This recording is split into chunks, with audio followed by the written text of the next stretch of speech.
Aquí vamos a retirar los O-rings, ¿sí? Este es uno y aquí se alcanza a sentir ya bien tostado, la verdad. Este es uno, el otro está de este lado.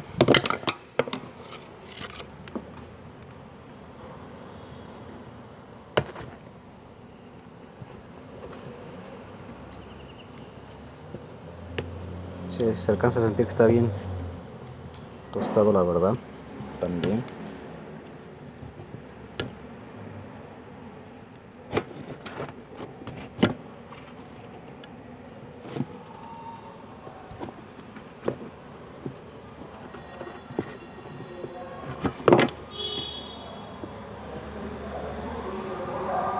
Sí, está bien tostado. Sí, aquí está bien tostado. Por eso es que está tirando aceite, porque ya no sella bien. Esta parte de enfrente ya no sella. Pero también aquí nos damos cuenta que esta parte le falta un pedazo, de hecho, está fracturado, como se alcanza a ver, ¿sí? Está roto de la parte de acá, mire.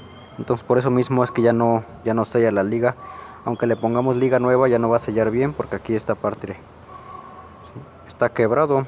Entonces aquí es cambiar la base del filtro del aceite completo, porque no se puede sellar aquí la liga.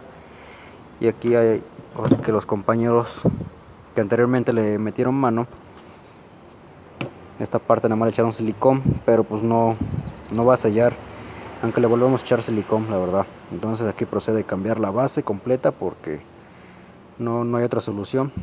No se puede sellar, porque aquí va la liga. A la hora de comprimirse, la liga se mete y por eso no sella. Y vamos a volver a tener fuga de aceite. Aquí recomendable es cambiar la base, ya no hay otra forma de sellarlo.